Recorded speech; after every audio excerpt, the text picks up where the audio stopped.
ನಟ ದರ್ಶನ್ಗೆ ಶಕ್ತಿ ದೇವತೆಗಳೇ ರಕ್ಷಣೆ ನೀಡಿದ್ರ. ಆ ಶಕ್ತಿ ದೇವತೆಗಳೇ ನಟ ದರ್ಶನ್ನ ಕಾಪಾಡಿದ್ರ. ಬಹುದೊಡ್ಡ ಕಂಟಕದಿಂದ ನಟ ದರ್ಶನ್ ಪಾರಾದ್ರ. ಹಾಗಾದ್ರೆ ದರ್ಶನ್ ಹಿಂದಿರೋ ದೈವಿಕ ಶಕ್ತಿ ಯಾವುದು? ಪತ್ನಿ ವಿಜಯಲಕ್ಷ್ಮಿ ಪೂಜೆ ದರ್ಶನ್ಗೆ ಫಲ ಕೊಟ್ಟು ಬಿಡ್ತಾ. ಮೈಸೂರಿನ ತಾಯಿ ಚಾಮುಂಡೇಶ್ವರಿ, ಬಳ್ಳಾರಿಯ ಕನಕದುರ್ಗಮ್ಮ ದೇವಿ ಮತ್ತು ಅಸ್ಸಾಂನ ಕಾಮಾಖ್ಯ ದೇವಿ, ಬೆಂಗಳೂರಿನ ಬಂಡೆ ಮಹಾಕಾಳಿ, ಕೊಲ್ಲೂರು ಮೂಕಾಂಬಿಕೆಯ ಕೃಪೆ ನಟ ದರ್ಶನ್ ಮೇಲಿತ್ತ. ಹಾಗಾದ್ರೆ ನಟ ದರ್ಶನ್ ಬಂಧನದ ಬಳಿಕ ಶಕ್ತಿ ದೇವತೆಗಳ ಮೊರೆ ಹೋಗಿದ್ರು. ಶಕ್ತಿ ದೇವತೆಗಳ ದೇವಸ್ಥಾನಗಳಿಗೆ ವಿಜಯಲಕ್ಷ್ಮಿ ದರ್ಶನ್ ಭೇಟಿ ನೀಡಿದ್ರು.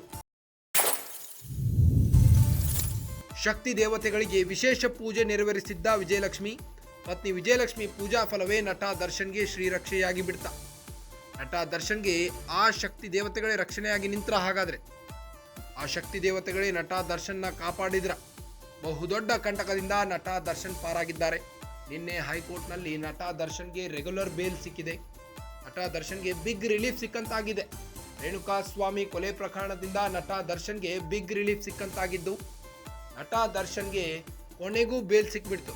ಈ ಒಂದು ಬೇಲ್ ಸಿಕ್ಕಿದರ ಹಿಂದಿನ ಕಾರಣ ಶಕ್ತಿ ದೇವತೆಗಳ ರಕ್ಷಣೆನಾ? ಆ ಶಕ್ತಿ ದೇವತೆಗಳೇ ನಟ ದರ್ಶನ್ನ ಕಾಪಾಡಿದ್ರ. ನಟ ದರ್ಶನ್ ಅರೆಸ್ಟ್ ಆದಾಗಿನಿಂದ ಪತ್ನಿ ವಿಜಯಲಕ್ಷ್ಮಿ ಟೆಂಪಲ್ ರನ್ ನಡೆಸಿದ್ರು. ದರ್ಶನ್ಗೆ ಅದರ ಫಲವೇ ರೆಗ್ಯುಲರ್ ಬೇಲ್ ಸಿಕ್ಕಿತಾ? ಮೈಸೂರಿನ ತಾಯಿ ಚಾಮುಂಡೇಶ್ವರಿ ಹಾಗೂ ಬಳ್ಳಾರಿಯ ಕನಕದುರ್ಗಮ್ಮ ದೇವಿ, ಅಸ್ಸಾಂನ ಕಾಮಾಖ್ಯ ದೇವಿ, ಬೆಂಗಳೂರಿನ ಬಂಡೆ ಮಹಾಕಾಳಿ, ಕೊಲ್ಲೂರು ಮೂಕಾಂಬಿಕೆಯ ಕೃಪೆ ನಟ ದರ್ಶನ್ ಮೇಲಿತ್ತ. ಈ ಎಲ್ಲಾ ದೇವಸ್ಥಾನಗಳಿಗೆ ಹೋಗಿ ಪೂಜೆ ಸಲ್ಲಿಸಿದ್ರು. ಶಕ್ತಿ ದೇವತೆಗಳ ದೇವಸ್ಥಾನಗಳಿಗೆ ವಿಜಯಲಕ್ಷ್ಮಿ ದರ್ಶನ್ ಭೇಟಿ ನೀಡಿದ್ರು. ಭೇಟಿ ನೀಡಿ ನಟ ದರ್ಶನ್ಗೆ ಬೇಲ್ ಸಿಗುವ ಹಾಗೆ ಮಾಡಮ್ಮ ಅಂತ ಬೇಡಿಕೊಂಡಿದ್ರು.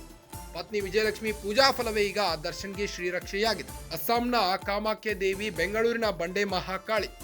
ನಟ ದರ್ಶನ್ಗೆ ಹಾಗೆ ನೋಡಿದ್ರೆ ಹನುಮ ಜಯಂತಿ ದಿನವೇ ರೆಗ್ಯುಲರ್ ಬೇಲ್ ಸಿಕ್ಕಿದೆ ನಟ ದರ್ಶನ್ಗೆ. ನಟ ದರ್ಶನ್ಗೆ ಶಕ್ತಿ ದೇವತೆಗಳೇ ರಕ್ಷಣೆ ನೀಡಿದ್ರ. ಹಾಗಾದ್ರೆ ನಟ ದರ್ಶನ್ ಹಿಂದಿರೋ ದೈವಿಕ ಶಕ್ತಿ ಯಾವುದು? ಹಾಗಾದ್ರೆ ವಿಜಯಲಕ್ಷ್ಮಿ ಪೂಜೆ ದರ್ಶನ್ಗೆ ಫಲ ಕೊಟ್ಟು ಬಿಡ್ತಾ. ಮೈಸೂರಿನ ತಾಯಿ ಚಾಮುಂಡೇಶ್ವರಿ ನಟ ದರ್ಶನ್ಗೆ ರಕ್ಷಣೆಯಾಗಿ ನಿಂತ್ಲ. ಅಸ್ಸಾಂನ ಕಾಮಾಖ್ಯ ದೇವಿ, ಬೆಂಗಳೂರಿನ ಬಂಡೆ ಮಹಾಕಾಳಿ ನಟ ದರ್ಶನ್ಗೆ ಫಲ ಕೊಟ್ರ. ನಟ ದರ್ಶನ್ ಬಂಧನದ ಬಳಿಕ ಶಕ್ತಿ ದೇವತೆಗಳ ಮೋರೆ ಹೋಗಿದ್ದ ವಿಜಯಲಕ್ಷ್ಮಿ. ಇದರ ಮಧ್ಯೆ ಈಗ ನಟ ದರ್ಶನ್ಗಿಲ್ಲ ಸುಪ್ರೀಂ ಕೋರ್ಟ್ ಆತಂಕ. ಕೊಲೆ ಆರೋಪಿ ನಟ ದರ್ಶನ್ ವಿರುದ್ಧ ತನಿಖಾಧಿಕಾರಿಗಳು ಸುಪ್ರೀಂ ಕೋರ್ಟ್ ಮೊರೆ ಹೋಗಿದ್ರು. ಬೇಲ್ ರದ್ದು ಕೋರಿ ಸುಪ್ರೀಂ ಕೋರ್ಟ್ಗೆ ಮೊರೆ ಹೋಗಿದ್ರು. ಹೈಕೋರ್ಟ್ನಲ್ಲಿ 2 ಬಾರಿ ಪ್ರಾಸಿಕ್ಯೂಷನ್ಗೆ ಹಿನ್ನಡೆಯಾಗಿದೆ. ಎಸ್ಪಿಪಿ ಪ್ರಸನ್ನ ಕುಮಾರ್ ಪ್ರಬಲವಾದ ವಾದ ಮಂಡಿಸಿದ್ರು. ನಟ ದರ್ಶನ್ಗೆ ಬೇಲ್ ಸಿಕ್ಕಿದೆ. ಮೊದಲು ಮಧ್ಯಂತರ ಜಾಮೀನು, ನಂತರ ರೆಗ್ಯುಲರ್ ಬೇಲ್. ಬೇಲ್ ರದ್ದು ಕೋರಿ ಸುಪ್ರೀಂ ಕೋರ್ಟ್ಗೆ ಹೋಗಿದ್ದ ತನಿಖಾಧಿಕಾರಿಗಳು ಈಗ ಅವರಿಗೆ ಹಿನ್ನಡೆಯಾಗಿದೆ. ಸುಪ್ರೀಂ ಕೋರ್ಟ್ನಲ್ಲೂ ದರ್ಶನ್ಗೆ ರಿಲೀಫ್ ಸಿಕ್ಕರೆ ಫುಲ್ ಸೇಫ್ ಆಗಲಿದ್ದಾರೆ ನಟ ದರ್ಶನ್.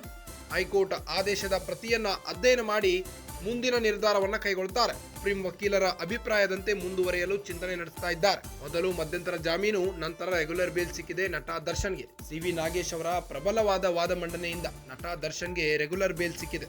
ದರ್ಶನ್ ವಿರುದ್ಧ ಸುಪ್ರೀಂ ಮೊರೆ ಹೋಗಲು ಹಿಂದೇಟು ಹಾಕಿದ್ದಾರೆ.